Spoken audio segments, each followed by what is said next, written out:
je crois que le plus important, c'est pas tant de réussir à faire les choses, c'est de réussir à les faire en étant en paix. Avant tout, faire les choses d'une manière qui puisse nous apporter de la sérénité. S'il n'y a pas de sérénité ou de paix intérieure, non.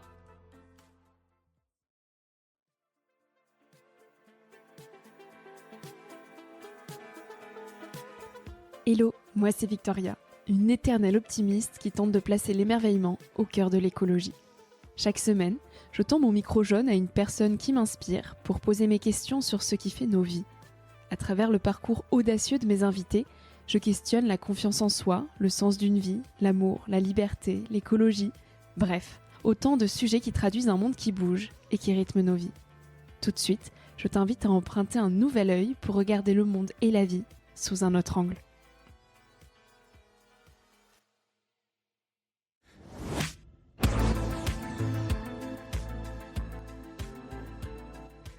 On passe tous plus ou moins par ces phases-là, ces phases de questionnement intense ou de flou général. En 10 ans, Safia Ayad en a passé plusieurs des phases de remise en question. Elle continue, chaque jour, de questionner son alignement pour rester cohérente avec ses envies. Alors je l'avais déjà reçue au micro jaune, il y a 4 ans. 4 ans, vous vous rendez compte ? C'était le début du podcast et la vie de Safia a bien changé depuis. Je n'ai jamais arrêté de suivre son évolution et pourtant, je n'en suis pas beaucoup des influenceuses. Déjà parce que je n'aime pas trop ce mot, et surtout parce que ça prend du temps. Mais avec Safia, c'est différent. Depuis 10 ans, je vois son évolution, et je me nourris de la douceur qu'elle émane. Alors je me suis demandé ce qui m'inspirait tant chez elle. Peut-être le fait qu'elle lève avec une fluidité déconcertante toutes les peurs, les croyances et les limitations qui nous empêchent d'avancer. En bref, Safia apaise et montre le chemin d'une vie profondément alignée. Avec elle dans cet épisode, on parle de routine, de liberté, et d'entrepreneuriat. J'espère que cette écoute t'invitera à trouver le confort dans l'inconfort. Allez, je mets ça là. Toi, je te revois ici. Et... Bon, en tout cas, merci pour ce que tu m'as dit. Mais c'est sûr que c'est le genre de choses, quand tu les vis, je pense que c'est un chaos à l'intérieur de toi. Et souvent, ce que les gens voient, c'est tellement différent. Ouais. Tu vois, moi, ce que je percevais de cette période de transition que tu as vécue, c'était vraiment... t'es hyper aligné dans tes bottes, pour toi, c'est évident, il n'y a aucun stress et tout coule de source, alors que dans ta tête, pas du tout, quoi. Oui, et en même temps, j'ai la sensation que c'est un peu l'histoire de la vie, tu vois, d'être toujours... en tout cas, ma vie, c'est comme ça, d'être toujours en quête de cet équilibre dans les marasmes du quotidien, tu vois, c'est genre comment je fais moi pour être qui je veux être et qui je suis dans ce que j'ai fait, dans ce que je veux faire, enfin tu vois, c'est un espèce de gros sac de nœuds tout le temps et j'apprends à vivre avec. Et c'est tout en fait. Donc c'est l'histoire de la vie. Ouais, et je crois que c'est l'histoire de la vie. Non, je peux pas dire généralement ça parce que j'en sais rien, je suis pas dans la vie des autres, mais ma vie c'est un peu ça, c'est depuis plus de 10 ans, c'est ça. C'est l'inconfort, comment je trouve le confort dans l'inconfort, comme dans le yoga. Mais du coup, dans mon travail ou même dans ma vie perso, et un coup, c'est l'un qui est plus important, l'autre, après, c'est l'autre. Et en fait, je crois que je me suis faite à l'idée que ça serait jamais un long fleuve tranquille, et c'est OK. Et ta vie a tellement évolué en 10 ans, pour resituer un petit peu celles et ceux qui nous écoutent.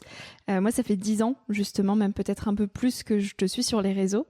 Et je t'en parlais un petit peu avant qu'on lance l'enregistrement, mais tu es une des personnes qui m'inspire le plus de par l'alignement que tu arrives à avoir au fur et à mesure que tu grandis, que tes aspirations et tes envies évoluent. Et tu as toujours cet axe où tu t'écoutes.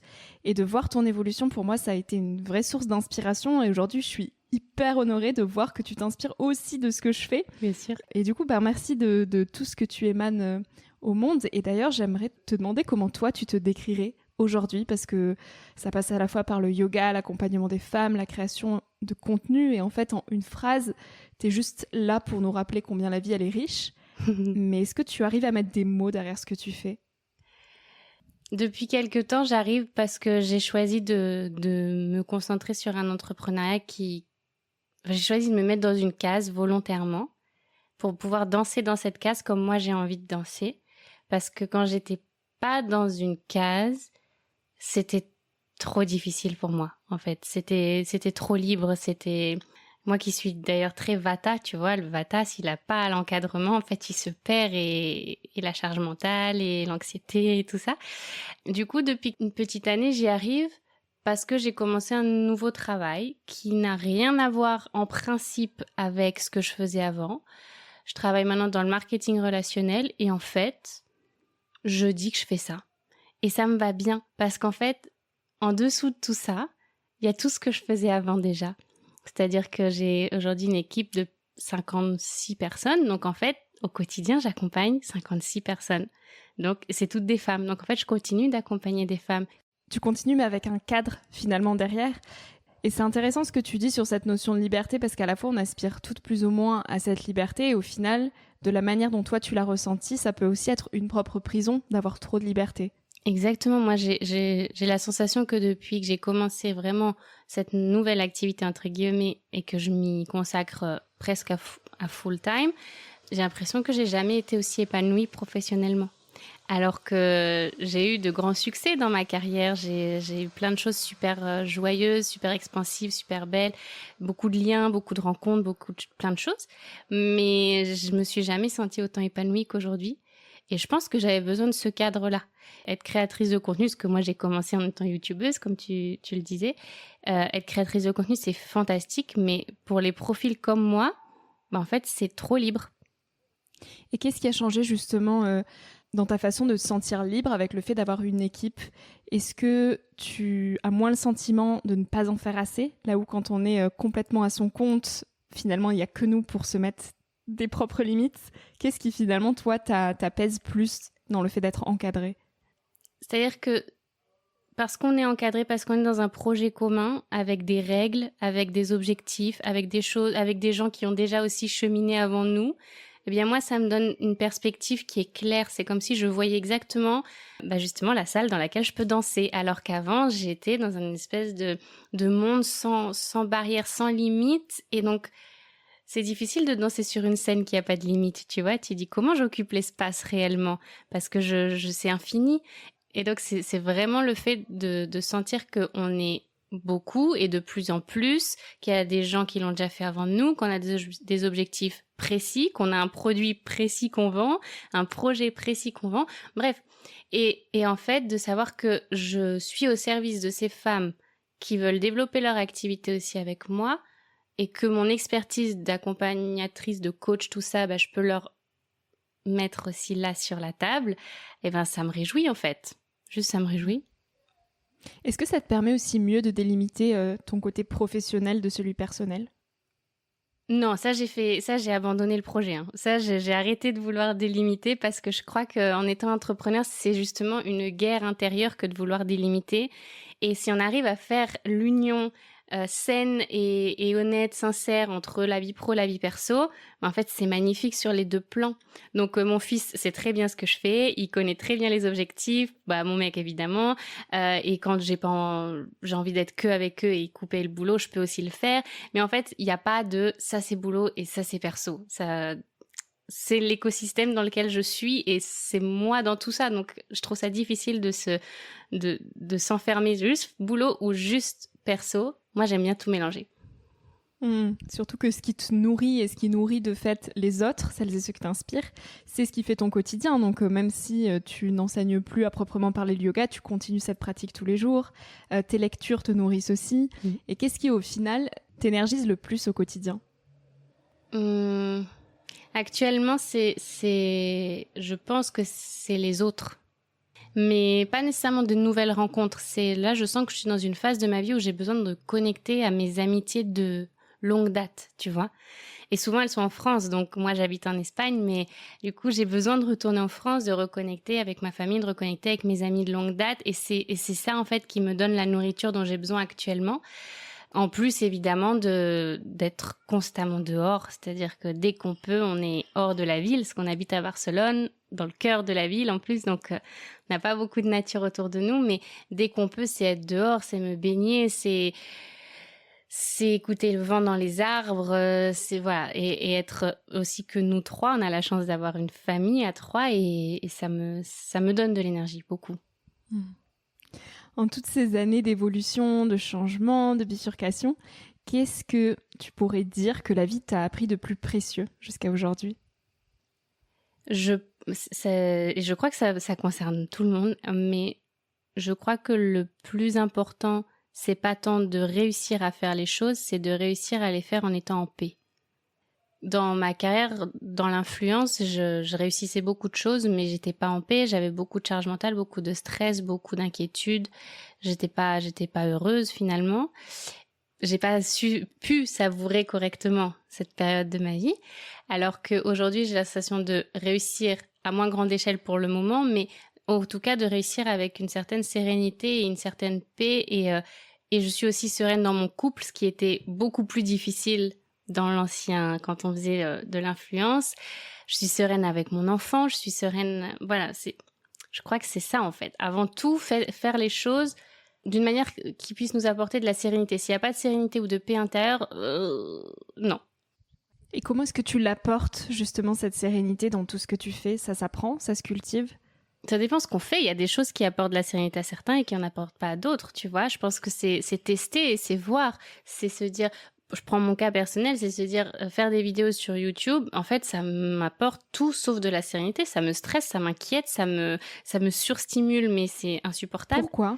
Parce que ce côté perfectionniste, parce que ce côté non-stop, tu vois, tu postes un mercredi, un autre mercredi, un autre mercredi, un autre mercredi, et en fait, créer du contenu, c'est extrêmement chronophage, mais réellement chronophage, et moi, ça me nourrissait plus, alors que ce que je fais aujourd'hui, ça me prend aussi beaucoup de temps, mais moi, j'aime parler avec les gens. Il y a des gens qui préfèrent faire des vidéos YouTube que parler avec des gens, par exemple, tu vois.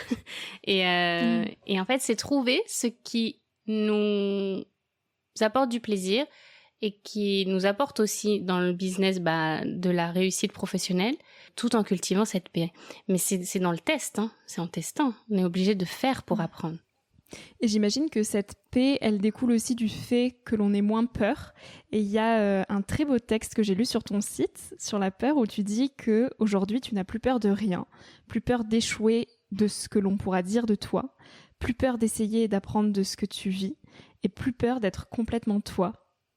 Est-ce que c'est vrai ça? Est-ce que tu n'as plus aucune peur aujourd'hui? J'ai peur d'une seule chose, réellement, c'est l'inconfort économique. Ça m'inquiète, ça me fait peur.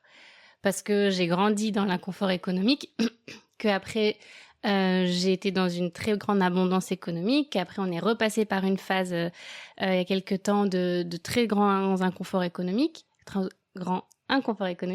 et en fait c'est ça qui me fait peur. Mais à part ça, et puis encore une fois, ça me fait peur, mais réellement je sais que ça appartient à l'illusion de la vie, tu vois. Donc ça me fait peur, mais quand j'arrive à connecter à la part de moi qui sait qu'on n'est pas que de la matière et qu'on n'est pas que là pour naître, vivre et mourir, je me dis, c'est pas grave, ça vient en fait.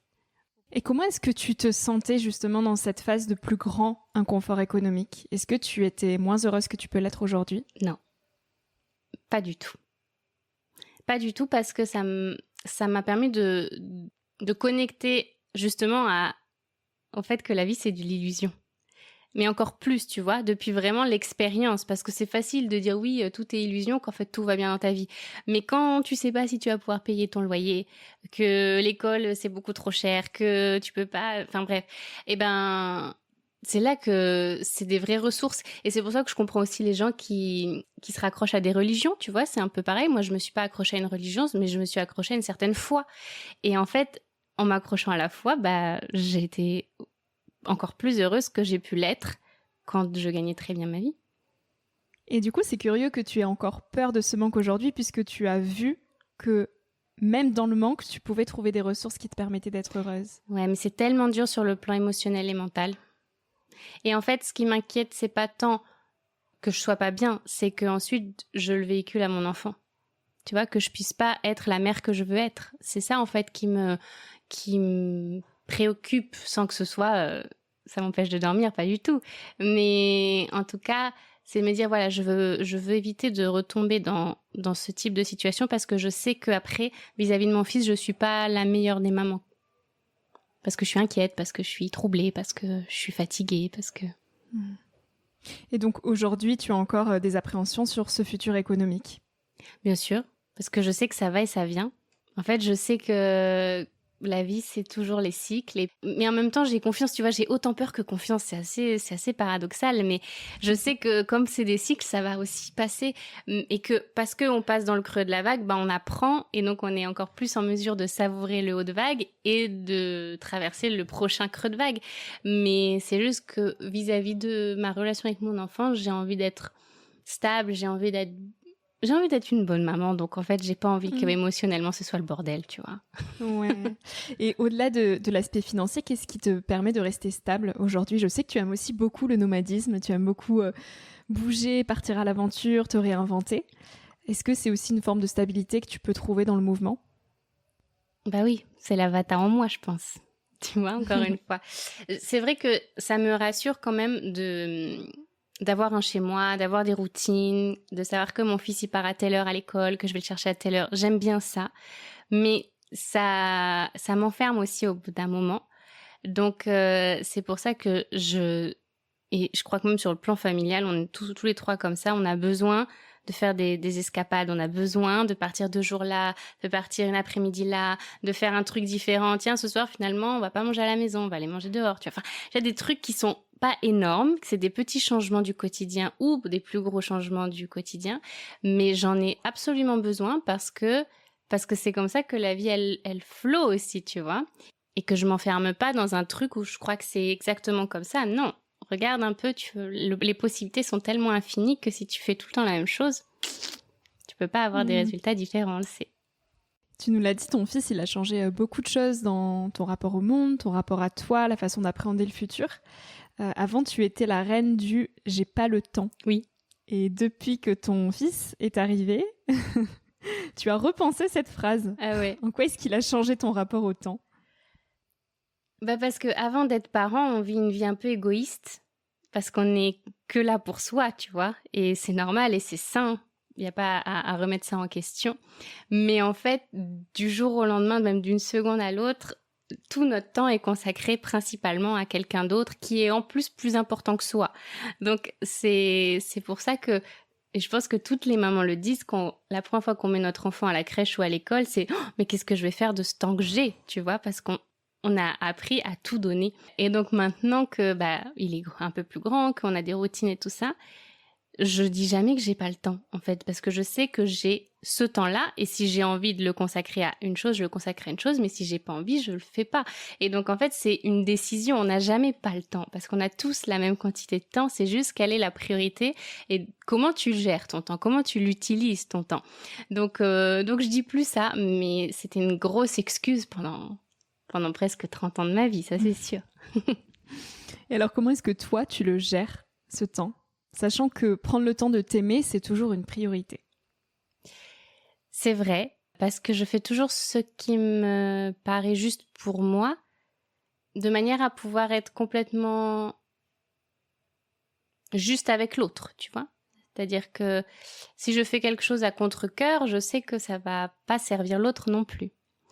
Donc, dans mon travail, parce que finalement, dans la semaine, je passe beaucoup de temps à travailler, je pose beaucoup de limites et je pose un cadre aussi très important, parce qu'avec plus de 50 personnes dans l'équipe, ça pourrait un peu partir dans tous les sens.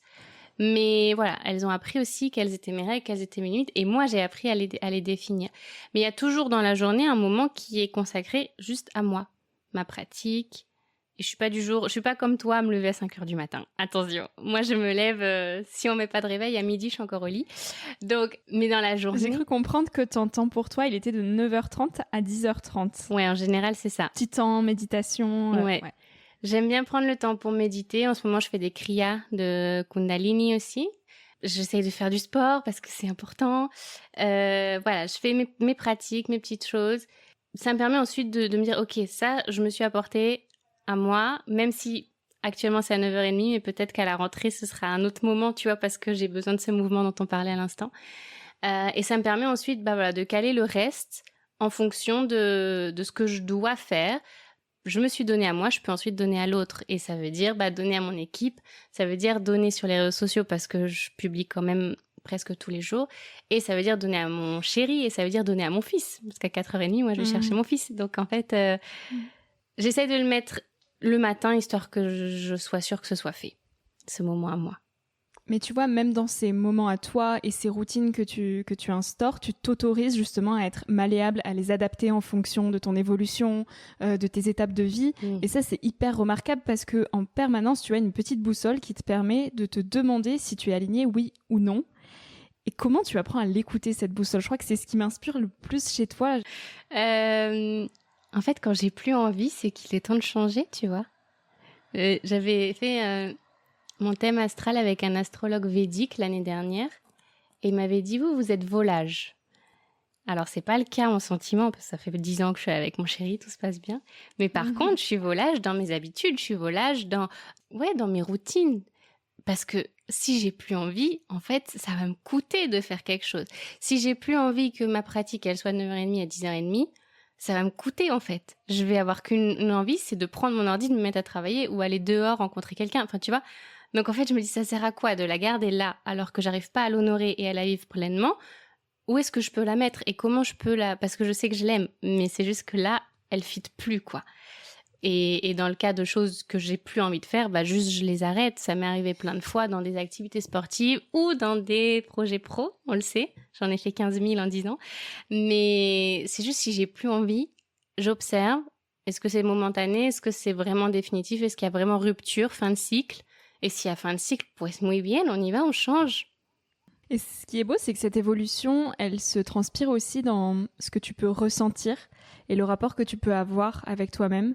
Je pense notamment au rapport que tu as avec ton corps, où quand tu étais petite, tu te demandais pourquoi Safia, elle avait ce corps. Oui. Quel est ton rapport à ton corps aujourd'hui ? Je l'ai toujours bien aimé. Ça, c'est sûr. Mais c'est vrai que ce à quoi tu fais référence, c'est que quand j'étais petite, je me rappelle me regarder dans le miroir et me dire comment ça se fait que moi, je sois dans ce corps-là. Enfin, tu vois, il y avait vraiment une espèce de dissociation. Et je me disais, pourquoi ce corps ? Enfin, pourquoi je suis pas blonde ? Pourquoi ? Enfin, tu vois, juste, je me questionnais sans vouloir être autrement. C'était juste une vraie question de est-ce que j'aurai la réponse un jour ? Non, certainement pas. Mais bref. Je l'ai toujours bien aimé, mon corps, et je crois que j'apprends à le respecter de plus en plus, qu'effectivement la maternité m'a donné encore plus de sentiments de reconnaissance aussi envers lui, parce que je trouve ça incroyable ce que le corps d'une femme est capable de faire. Mais je l'aime en fait, et je me dis, punaise, j'essaye d'être à son écoute parce que j'ai que 34 ans, et je vois déjà que passé 30 ans, il y a des trucs qui commencent à aller moins bien. Donc, quoi ? Comme les articulations des fois qui sont moins souples ou la peau parfois qui est moins lumineuse, tu vois, et je me dis ok pues moi je veux arriver à 80 et plus, tu vois, et je veux pouvoir continuer à faire mon yoga et je veux pouvoir continuer à marcher dans la nature et jouer avec mes petits enfants. Donc en fait, si je prends pas soin de moi maintenant, comment je vais y arriver ? Parce que j'ai pas fait la moitié du chemin, tu vois. Donc je suis hyper reconnaissante de mon corps et je suis hyper engagée aussi pour en prendre soin, que ce soit parce que je consomme, que ce soit parce que je mange, que ce soit par les activités que je fais, etc. Et c'est un travail d'équipe, en fait. Il me le rend après. Et en rapport avec ce corps, est-ce que l'image que tu peux renvoyer, tu y prêtes moins d'attention depuis que tu n'es plus aussi présente sur YouTube et dans le monde de l'influence classique comme on peut le présenter ? Oui, je suis de plus en plus détachée de ça. De plus en plus. Tu en as souffert ? Non. J'en ai pas souffert, mais j'avais quand même cette exigence envers moi-même. Mais c'était une exigence... Après, disons que la nature m'a quand même donné des attraits intéressants, tu vois. J'ai des jolis cheveux, je rentre dans la norme. Enfin, en fait, tout allait bien pour moi. Et en fait, j'en ai jamais souffert. Et c'est juste que je me détache de cette pression que je me mettais toute seule. Et c'est très libérateur, en fait. Tu vois, je vois que avec le temps qui passe, et avec la vie aussi, tous les aléas de la vie, mon corps est moins ferme qu'il lui était une période. Ça m'empêche pas de poster une photo en maillot de bain. Et moi, je vois des trucs que certainement personne ne voit. Et je me dis aussi, s'il y en a qui le voient, ça va leur faire du bien aussi de le voir. Parce que finalement, on a toutes des corps avec des petits plis, avec des vergetures, de la cellulite. Et c'est en fait la vie qui s'exprime à travers notre corps physique. Donc, ok, muy bien. Tout en gardant à l'esprit qu'il faut continuer à en prendre soin. Il y a le rapport au corps et il y a aussi le rapport aux émotions. Et j'ai lu que tu avais récemment beaucoup pleuré, chose que tu n'as pas l'habitude de t'autoriser. Non. Qu'est-ce qui a fait que la vanne s'est ouverte d'un coup d'un seul? Le sujet exact, ça n'a pas trop d'importance, mais ce qui est important, c'est que j'étais dans des circonstances qui m'ont permis de lâcher. J'étais avec ma belle famille, en vacances, ce qui implique que mon fils est moins collé à moi, parce que les grands-parents, les oncles, les tantes, enfin, tu vois. Donc, c'est comme si j'avais enfin le droit de calmer mon système nerveux, de baisser un peu la pression. Et là, il était minuit, ça a commencé et ça s'est arrêté. J'ai fait encore tout le lendemain à pleurer, tu vois. Et ça m'a fait du bien. Mais c'est vraiment ce qui compte, c'est que c'est parce que j'étais dans un environnement qui m'a permis de. Et je pense qu'on est souvent dans des environnements où on doit tenir la face, où on doit être un peu en résistance et on attend que quelque chose se passe pour qu'on puisse pleurer. Et en fait, finalement, dans l'idéal, il faudrait, mais je dis ça et je me dis, Safia, en fait, tu dis ça, mais même toi, tu le fais pas. Il faudrait pouvoir se créer des espaces pour ça. Après, il faut qu'il y ait le trigger, tu vois, il faut qu'il y ait le déclencheur des larmes et c'est pas toujours évident. Mais en tout cas, là, début juillet, c'est ce qui s'est passé. C'est que j'étais dans un environnement qui me soutenait tellement que j'ai pu lâcher. Peut-être un environnement où tu te sentais sécure aussi. Oui, alors qu'on était, tu vois, on était dans un hôtel, on n'était pas nécessairement dans ma belle famille, c'était pas un lieu que je connaissais, c'était plus l'environnement social, tu vois, de me dire, bah voilà, je suis avec ma belle famille, ma belle sœur, son mec, mon fils, et en fait, juste, je suis plus une maman full-time, parce que la pression, la charge mentale de la maman est extraordinaire. Je suis dans un hôtel, j'ai même pas besoin de faire le ménage, j'ai pas besoin de penser à ce que je vais faire à manger, j'ai pas besoin de m'occuper de mon fils parce qu'il est occupé avec tout le monde. En fait, je reviens juste à être moi et là, poum, ça a l'occasion de redescendre et c'était merveilleux, c'était trop beau. Souvent, ces moments, ils apparaissent aussi dans les temps de silence et je sais que pour toi, le silence, c'est très très important. Est-ce que tu arrives à te dégager des temps de calme au quotidien?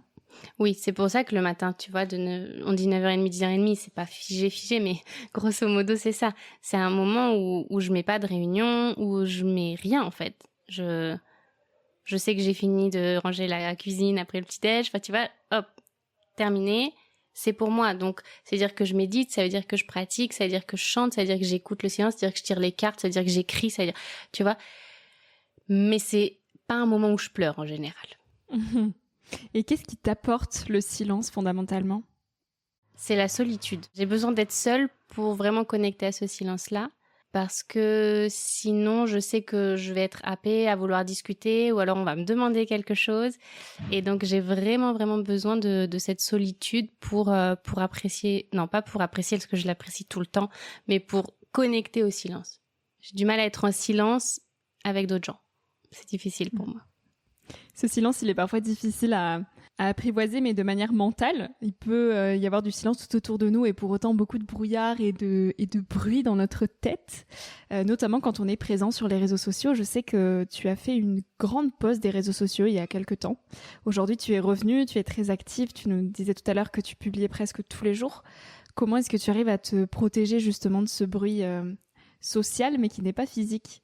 Mais en fait, je me force pas, hein. Quand j'ai pas envie, encore une fois, je le fais pas. Et c'est pour ça que plusieurs fois ces dernières années, pendant des semaines, je disparais. Enfin, je disparais, je publie pas, ça veut pas dire que je regarde pas. Il y a aussi ça, je pense que le plus dangereux, c'est pas de publier, c'est de consommer. C'est ça qui apporte le plus de bruit. Donc je me force pas, je fais comme j'en ai envie. Et justement, par rapport à peu près au même moment où j'ai pleuré très fort, là, c'est il y a quelques semaines, en fait, j'ai commencé à publier mon contenu parce que je fais que des stories pratiquement. C'est très rare que je poste parce que j'ai pas envie, j'ai pas le temps, voilà. Mais j'ai commencé à poster mes stories en décalé. C'est-à-dire que ce qu'on voit, c'est jamais ma journée. C'est la veille ou il y a 3 jours, tu vois. Et en fait, ça me distance vachement parce que c'est déjà passé, en fait. Donc, je suis plus dans cette même fréquence ou dans ce même moment. Et donc, en fait, c'est ok, il s'est passé ça. Je te dis pas que ça s'est passé il y a 3 jours, mais ça s'est passé il y a 3 jours. Et ce qui compte, c'est pas tant ce qui s'est passé, c'est le message et le message que j'essaye de partager, en fait. Peu importe où je suis. Et comment est-ce que tu cloisonnes justement ce temps passé sur les réseaux sociaux? Est-ce que tu en fais un temps en mode c'est mon temps de travail, ça fait partie de mon métier et tu le fais de façon très posée, très organisée, ou est-ce que ça t'arrive de le faire en étant dans le mouvement avec ta famille, sans forcément te dire que c'est du travail? Comment est-ce que tu postes finalement? Comment est-ce que je poste? Ça change tout le temps, mais c'est vrai qu'actuellement, comme je suis beaucoup avec mon fils, en général, je crée le contenu dans la journée et le soir, quand il est couché, je poste tout. Et j'essaie de pas en poster 10 000 parce que on n'a pas, enfin, moi, j'aime pas trop quand les stories, il y en a 50 000, donc j'en mets 4, 5 et ça suffit. Après, ça m'arrive souvent de me poser une fin de journée et de scroller pendant un quart d'heure, tu vois. Et en fait, je me suis fait la réflexion, c'est marrant que tu me poses la question, parce qu'on s'est fait la réflexion avec Guillaume il y a 4-5 jours, après avoir scrollé pendant un quart d'heure, je lui dis, en fait, pourquoi on fait ça? Enfin, pourquoi? Tu vois? Et je lui dis, est-ce que c'est pas parce que juste on n'a pas mieux à faire, mais en fait c'est tellement pas intéressant, pourquoi on n'a pas mieux à faire, tu vois? Donc qu'est-ce qu'on pourrait faire de mieux?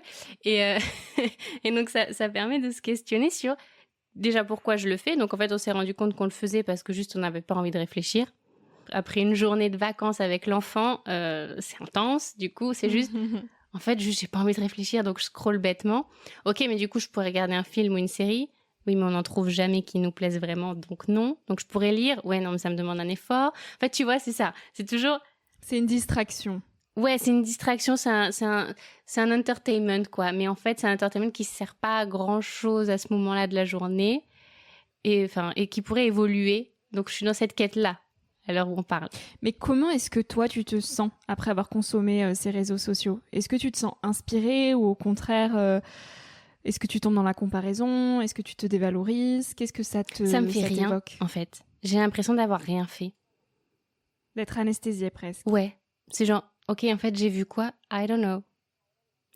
Les seuls trucs qui réellement m'intéressent, c'est les personnes qui font le même métier que moi, dans la même entreprise que moi. Et là, oui, ça m'intéresse parce que ça m'inspire.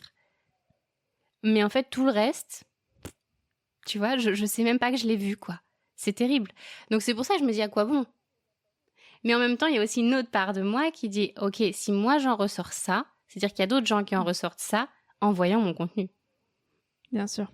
Et c'est pour ça que, ça nourrit aussi ce projet. C'est-à-dire qu'en entrant dans cette année 2024, je me suis fait la promesse que c'était la dernière année où je dépendais des réseaux sociaux pour mon travail.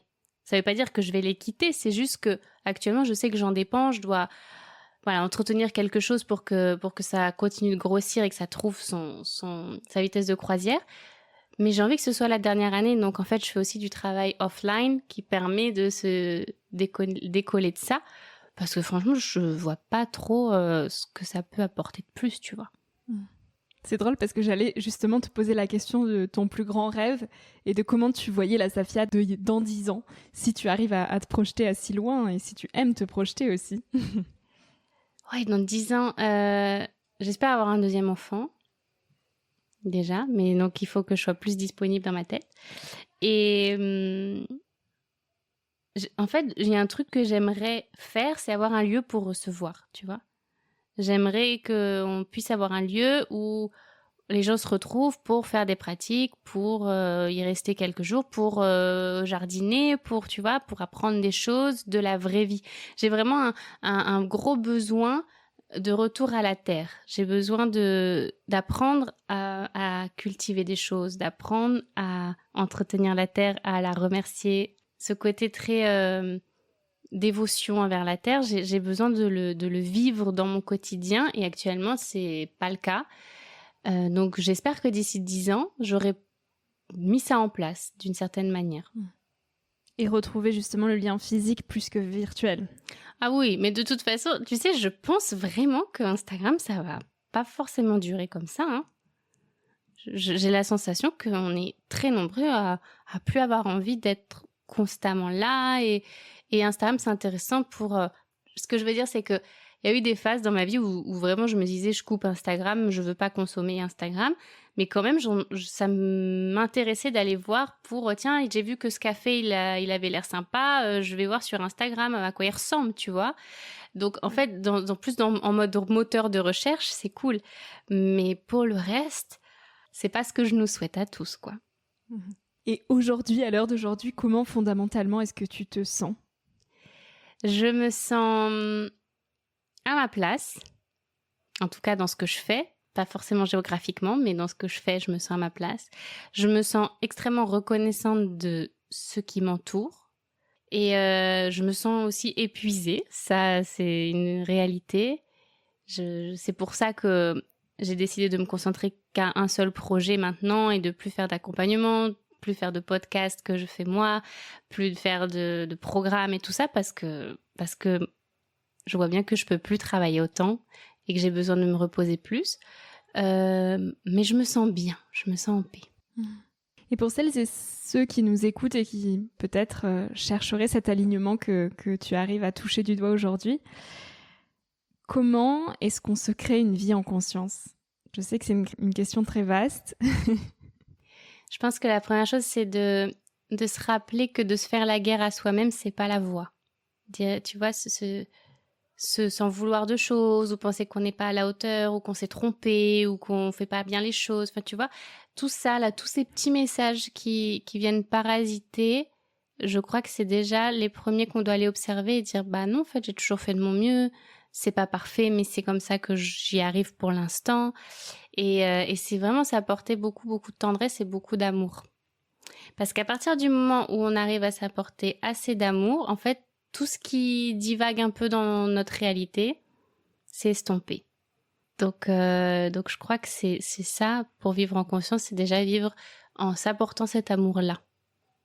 Dans quoi est-ce que tu tires ta sagesse ? C'est une question que je me pose souvent. En fait, je m'observe beaucoup.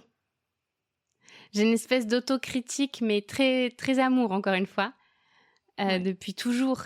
Tu vois, je m'observe et je me dis, tiens, ça me plaît, mais ça me plaît moins, et pourquoi ça me plaît moins ? Et tu vois, vraiment, je fais mon autocritique tout le temps, et mais c'est mon ingrédient d'évolution, quoi. Donc après, j'essaye de partager ce que j'ai cru comprendre.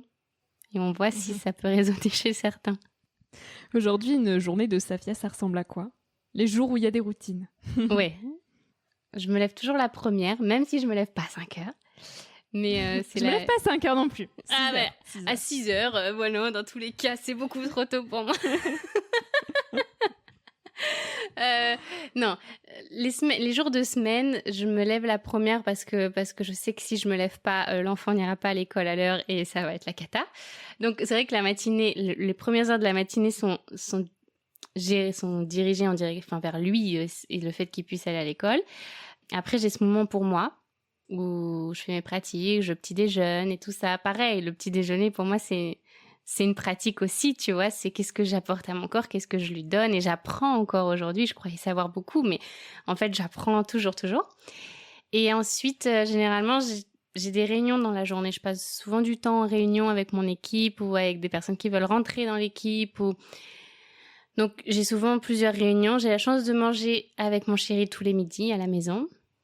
Donc ça, c'est vraiment un truc que je chéris justement fortement. Et ensuite, vers 4h30, je pars chercher mon fils. Et ensuite, on est dehors jusqu'à 6h30, 7h. Et après, c'est à nouveau pour l'enfant, la routine du soir, tout ça. Et je me couche souvent très tard. C'est pour ça aussi que j'arrive pas à me lever tôt. D'accord. Eh ben oui, quand je t'ai lu, je me suis dit... Elle se couche à 22h. Bah oui, mais moi, je peux pas, en fait. Ah, mais oui. Non. C'est soit l'un, soit l'autre. Exact. Ou alors, il faut être vraiment surhumain. Mais Complètement. mais moi, j'admire beaucoup, pour le coup, les personnes qui arrivent à se coucher tard parce que à 21h30, moi, il y a plus personne, quoi. Moi, j'adorerais. Mais en même temps, tu vois, à 21h30... Enfin, c'est la réalité de chacun, tu vois. Moi, à 21h30, je coupe mon fils. Après, on parle avec Guillaume pendant je sais pas combien de temps. Enfin, tu vois, c'est ça aussi. C'est... Bon... C'est la vie, c'est comme ça. Encore hier, on s'est couché à minuit passé. Et je lui dis, il faut que tu arrêtes de me parler parce que j'en peux plus. Là, j'ai envie de me coucher. Est-ce que tu peux arrêter de me parler? Bah ouais, parce que le lendemain, on se lève à 7h et on a la tête de travers. Mais bon, bref, c'est comme ça. Et je me dis, bon, encore une fois, ça revient aussi à l'amour qu'on s'apporte, c'est se dire... Dans un idéal, j'aimerais me coucher à 22h, me lever à 5h30, 6h. J'aimerais aller à la plage tous les matins et capter la lumière du soleil. Oui, j'aimerais bien. Mais en fait, soyons réalistes, ce n'est pas ma vie. Et ce n'est pas possible actuellement et c'est OK. Donc voilà, se lâcher aussi un peu la grappe avec tout ça. Et quel est aujourd'hui ton rapport justement au travail ? Je crois avoir lu dans un de tes posts que tu aspirais à travailler que 4 heures par jour. Alors déjà, est-ce que tu as l'impression de travailler et est-ce que tu arrives à équilibrer le travail dans tes journées de la manière dont tu aimerais ?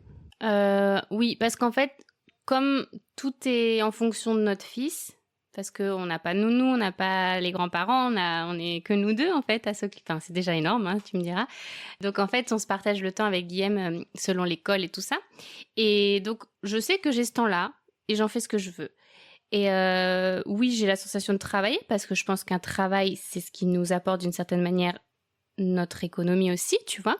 Donc oui, je pense que c'est un travail, mais c'est aussi un énorme plaisir. J'adore ce que je fais. Vraiment, je pourrais faire ça encore plus de temps que juste les 7-8 heures que j'ai dans la journée. Mais je travaille évidemment pas 7-8 heures parce que je suis très consciente du fait que j'ai besoin de revenir à autre chose, tu vois, parce que travailler pour moi ça implique être sur l'ordinateur ou sur le téléphone ou au téléphone. Donc en fait j'ai besoin de non. Là, je pars 1 heure plus tôt chercher mon fils, comme ça je peux y aller à pied, tu vois, au lieu d'y aller en transport. Enfin, et j'en ai besoin en fait. Donc en fait je me casse pas la tête et je me dis pas il faut absolument que je travaille 10 heures par jour pour réussir, parce que ça a été une période de ma vie et c'était juste à une période de ma vie quand j'étais plus jeune, quand j'avais pas d'enfants, etc. Aujourd'hui, c'est plus ma réalité. Donc, en fait, j'adapte et c'est très bien comme ça. Et ça m'arrive des fois, le samedi soir, de reprendre mon ordi pour bosser sur des trucs, mais parce que j'en ai envie. En fait, pas parce que je dois le faire. Et c'est juste que ça me stimule, ça m'excite de me dire « Attends, je vais faire mon tableau de prévision, on va voir où on en est et tout ça. » Oui, bien. C'est comme ça. T'es toujours connectée finalement à cette notion d'envie, quoi. Oui, je fais toujours les choses par envie. Et je me questionne beaucoup, tu vois.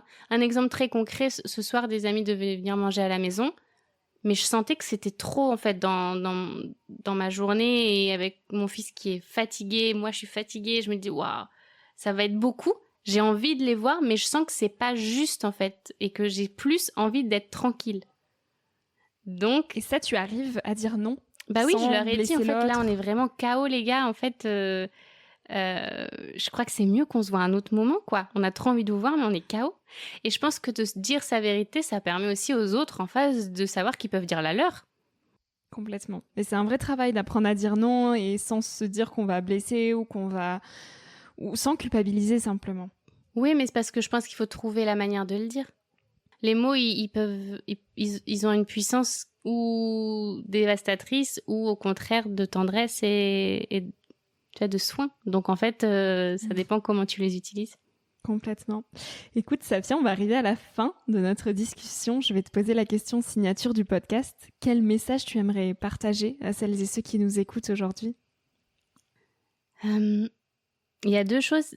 En fait, c'est comme si j'avais envie de partager une énergie un peu qui va dans 2 directions différentes. J'ai déjà parlé du fait que je pense qu'il faut qu'on se foute la paix sur plein de trucs, qu'on soit beaucoup plus tendre avec nous-mêmes, qu'on soit beaucoup plus tendre avec l'autre, qu'on s'apporte de l'amour sur le plan global, parce que si on se l'apporte à soi, on est capable de se l'apporter à l'autre.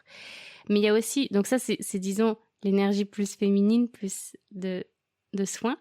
Mais il y a aussi, je crois, le besoin de connecter à une énergie plus d'action et de faire qui se nourrit de cette tendresse.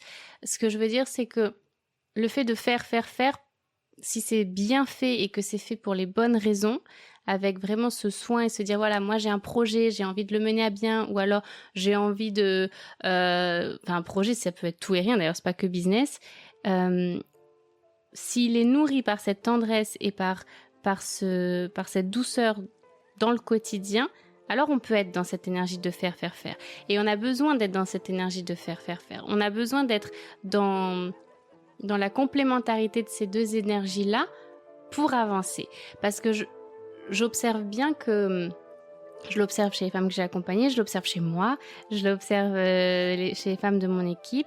On peut avoir tendance parfois à s'enfermer dans un truc très yin et très pour pas avoir de charge mentale, pour pas avoir d'anxiété, pour pas avoir de stress, alors juste je suis dans je reçois ce que l'univers me donne et yasta. Sauf qu'en fait, l'univers il nous donne si nous on donne aussi. C'est un espèce de travail collectif. Donc, Ne pas oublier aussi qu'il y a l'action, mais l'action depuis ce prisme très tendre et très englobant de la vie. En fait, on est venu là pour jouer, donc il faut jouer à fond. Voilà. C'est joli ça. Toutes tes notions d'équilibre au final. Équilibrer le yin et le yang, l'action et la douceur. Et tu arrives à très bien concilier cette danse. Oui, j'essaye. Mais en fait, c'est là que je trouve que techniquement, c'est là que l'alchimie a lieu. Donc, c'est là que la magie a lieu, tu vois. Donc, je souhaite à chacun d'entre nous de trouver cet équilibre-là. Merci beaucoup, Safia, pour tous ces précieux partages. Merci pour tout ce que tu émanes au monde. Tu fais beaucoup de bien à tellement de personnes. Merci pour tout. Merci, Victoria. C'était trop chouette d'être là avec toi. Si ce moment t'a plu et nourri, je t'invite à le partager, à laisser quelques étoiles sur iTunes et Spotify, ou à faire une story sur Instagram en identifiant Nouvel Oeil et mon invité de la semaine pour que l'on puisse te repartager. En attendant de se retrouver lundi prochain, tu peux suivre au quotidien mes aventures directement sur Instagram ou le site internet www.nouveloeil-podcast.com. Depuis ce site, tu pourras aussi t'abonner à ma newsletter. J'y partage des inspirations et des petites choses plus personnelles qui font mon quotidien. En attendant le prochain épisode, je te souhaite de savourer la vie comme il se doit et surtout de faire des choses folles.